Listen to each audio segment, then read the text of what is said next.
देखिएगा दोस्तों, आगे हम बात करते हैं समय आश्रित रूपांतरण समीकरण के बारे में। अब से पहले हमने पढ़ा था समय अनाश्रित रूपांतरण समीकरण। अब हम इसमें पढ़ते हैं, जब एक निर्देश तंत्र दूसरे निर्देश तंत्र के सापेक्ष नियत वेग से गतिशील हो तो किसी बिंदु P के निर्देशांक समय पर निर्भर होंगे। अर्थात पहले एक निर्देश तंत्र दूसरे निर्देश तंत्र के सापेक्ष स्थिर था, उसमें हमने पढ़ा था समय अनाश्रित रूपांतरण समीकरण। अब यहाँ पर हम पढ़ते हैं कि यदि एक निर्देश तंत्र दूसरे निर्देश तंत्र के सापेक्ष नियत वेग से गतिशील हो तो किसी बिंदु P के निर्देशांक समय पर निर्भर होंगे। अब यहाँ पर जो निर्देशांक होंगे, जो निर्देशांकों में संबंध होंगे, वो समय पर निर्भर करेंगे। इसी निर्देशांक काल आश्रित निर्देशांक कहलाते हैं।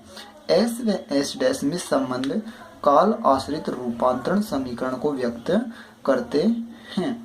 अब हम देखते हैं स्थिति के रूपांतरण समीकरण, स्थिति के निर्देशांक रूपांतरण समीकरण। तो देखिएगा, माना निर्देश तंत्र S के सापेक्ष S', हमारा एक निर्देश तंत्र S है और दूसरा निर्देश तंत्र S' है। यहाँ पर जो ये निर्देश तंत्र S' है वो इस निर्देश तंत्र S के सापेक्ष v वेग से क्या कर रहा है, गति कर रहा है। इसका मतलब है ये जो सदिश होगा, ये जो स्थिति सदिश होगा, ये क्या हो जाएगा, हम जानते हैं दूरी बराबर होता है चाल गुणा समय, दूरी बराबर चाल गुणा समय।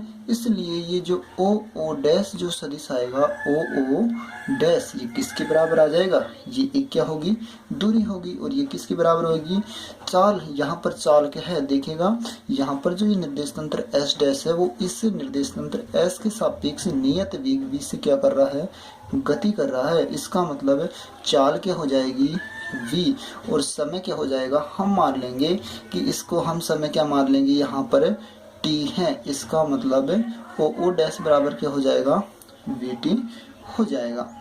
ठीक है, अब हम आगे देखते हैं।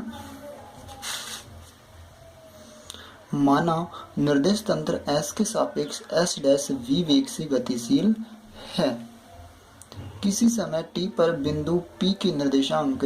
अब मान लेते हैं किसी समय t पर इस बिंदु P के निर्देशांक जो है S व S' निर्देश तंत्र में निर्देशांक XYZ व X', हैं, X', हैं।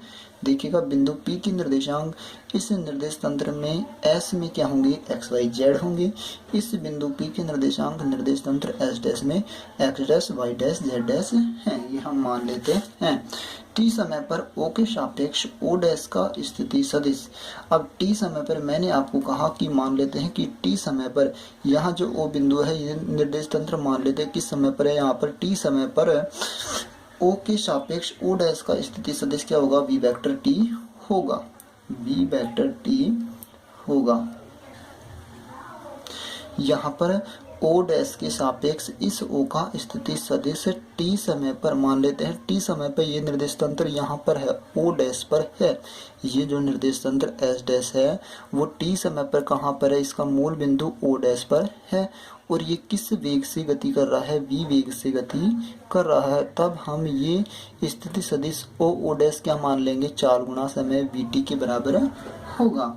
ठीक है, तो O' बराबर आ जाएगा v वेक्टर t। ओके, अब हम देखते हैं आगे, t समय पर O के सापेक्ष O' का स्थिति सदिश v वेक्टर t होगा। अब सदिश संयोजन के त्रिभुज नियम से सदिश संयोजन का त्रिभुज नियम लगाते हैं, तब v vector t plus r' vector equals to r vector होगा। v वेक्टर t जो बराबर होगा v vector t plus r' vector, ये किसके बराबर होगा, इसके बराबर होगा। अर्थात इस r वेक्टर का योग इसके साथ इस सदिश और इस सदिश की क्या होगा, योग के बराबर होगा। ये हमने समीकरण लिख लिया। अब इसका पक्षांतरण करेंगे तो r' vector is equal to आएगा r vector minus v vector t। ये आ गई हमारी क्वेश्चन नंबर 1। अब देखते हैं, देखिएगा स्थिति सदिश जो होता है उसको हम इस प्रकार से लिख सकते हैं, I cap X dash plus J cap Y dash plus K cap Z dash. ठीक है, आर वेक्टर जो होगा उसको हम लिखेंगे I cap X plus J cap Y plus K cap Z, minus V vector जो होगा इसको हम लिखेंगे जैसे सदिश रूप में I cap V X plus J cap V Y plus K cap V Z into T. अब यहाँ पर हम क्या करते हैं, जो x डैश आएगा वो x minus V X T आएगा। ये कैसे आएगा, यहाँ पर हम करते हैं I cap J cap K cap जो एकांक सदिश हैं, इन एकांक सदिशों की क्या करते हैं, गुणांकों की तुलना करते हैं। अर्थात इन एकांक सदिशों के एकांक सदिश जो हैं इनके गुणांकों की क्या करते हैं, तुलना। तो सबसे पहले हम जब आई कैप और इधर भी आई कैप के गुणांकों की तुलना करेंगे तो हमारी पहली समीकरण आएगी X dash is equals to X minus V X T. इसी प्रकार जब आप जे कैप के गुणांकों की तुलना करोगे, तो दूसरी समीकरण आएगी Y dash equals to Y minus V Y T. Z जब आप के कैप के गुणांकों की तुलना करोगे तब तीसरी समीकरण आएगी Z dash equals to Z minus V Z T. इस प्रकार से ये क्या आ गए, रूपांतरण समीकरण आ गए। स्थिति के निर्देशांक रूपांतरण समीकरण हमने निकाल लिए। अब हम निकालेंगे वेग के रूपांतरण समीकरण। देखिएगा वेग के रूपांतरण समीकरण कैसे निकालेंगे, जो हमारे पास पिछली इक्वेशन आई उस इक्वेशन, कौन सी इक्वेशन, इक्वेशन नंबर 1। इस इक्वेशन नंबर 1 का हम क्या करेंगे, डिफरेंशियल करेंगे विद रेस्पेक्ट टू टी के सापेक्ष क्या कर देंगे, इसका अवकलन कर देंगे। तब हमारे पास ये समीकरण आएगी D R vector upon D T equals to D R vector upon D T minus V. यहाँ पर हमारे पास क्या था, माइनस वी वेक्टर टी था, इसलिए ये जो v है, यहाँ पर जो v होगा, हम जानते हैं कि जो निर्देश तंत्र है, कौन सा निर्देश तंत्र, ये वाला निर्देश तंत्र नियत वेग v से गति कर रहा था, इसलिए जो v होगा वो क्या होगा, एक नियत होगा। इसलिए जब हम इसका अवकलन करेंगे, इस समीकरण का अवकलन करेंगे t के सापेक्ष, तो v क्या आ जाएगा, एक साइड में आ जाएगा और t का हम क्या कर देंगे, अवकलन, जिसका अवकलन क्या आएगा, 1 आएगा। ओके, अब देखिएगा इसका हम अवकलन कर रहे हैं D R upon D T, D R dash upon D T क्या आ जाएगा, V dash vector is equals to, इसका अवकलन आएगा वी वेक्टर माइनस वी। अब वापस इसको हम किस में लिख सकते हैं, सदिश रूप में लिखने पर। इसको जब सदिश रूप में लिखोगे तो I cap V X dash plus J cap V Y dash plus K cap V Z dash is equals to I cap V X plus J cap V Y plus K cap V Z minus I cap V X plus J cap V Y plus K cap V Z. वापस हम क्या कर देंगे, I cap J cap K cap के गुणांकों की तुलना करेंगे, complain coefficient of I cap J cap and K cap. Then तब जो इक्वेशन आएगी V X dash equals to आएगी V X minus V x.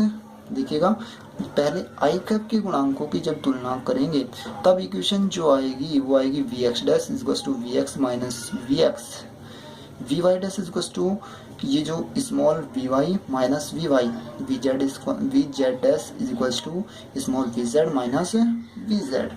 इस प्रकार से ये आ गए वेग के निर्देशांक रूपांतरण समीकरण। अब हम नेक्स्ट देखते हैं त्वरण के रूपांतरण समीकरण। देखिएगा समीकरण नंबर 3, जो इक्वेशन नंबर 3 जो आई, इक्वेशन नंबर जो 3 आई, इस इक्वेशन नंबर 3 का हम t के सापेक्ष क्या करते हैं, अवकलन करते हैं। यहाँ पर जो ये जो कैपिटल V है ये क्या है, नियत है, इसलिए इसका जो डिफरेंशियल होगा वो क्या होगा, 0 होगा। अब हम देखते हैं इसका क्या करते हैं, हमें t के सापेक्ष अवकलन करते हैं। तब dv dash upon dt is equals to dv over dt और माइनस ये जो dv अपॉन dt इसका जो अवकलन कितना हो गया था, 0 हो गया था, कैंसिल हो गया था। ठीक है, तब इसे हम लिख सकते हैं A dash vector is equals to A vector. तब अलग अलग निर्देशांकों के लिए हम इसको किस प्रकार से लिखेंगे, इसको लिखेंगे A X dash is equals to A X, A Y dash is equals to A Y, A Z dash equals to A Z. ठीक है, इस प्रकार से हमने त्वरण के निर्देशांक रूपांतरण समीकरण भी निकाल लिए। अब हम देखते हैं यदि, अब हम क्या देखेंगे, यदि f is equals to M A, हम जानते हैं कि f is equals to M A होता है, तब यदि M A dash is equals to M A क्या हो जाए, 0 हो जाए, अर्थात f इज इक्वल्स टू हम क्या बोल दें, 0 बोल दें। तब यदि बाह्य बल 0 है तब A dash is equals to A B क्या होगा, 0 होगा, अर्थात A dash is equals to A B क्या होगा, 0 होगा, अर्थात त्वरण शून्य होगा, अर्थात गति कैसी होगी, त्वरण रहित गति होगी। और यदि गति त्वरण रहित होती है इसका मतलब है निर्देश तंत्र कैसा निर्देश तंत्र होगा, जड़त्वीय निर्देश तंत्र होगा। इसका मतलब है जो निर्देश तंत्र S व S डैश होंगे वो कैसे होंगे, जड़त्वीय निर्देश तंत्र होंगे, क्योंकि जो गति हो रही है वो कैसी हो रही है, त्वरण रहित गति हो रही है, अर्थात A equals to A and A dash जो है वो क्या है, शून्य है। Thank you for watching my video.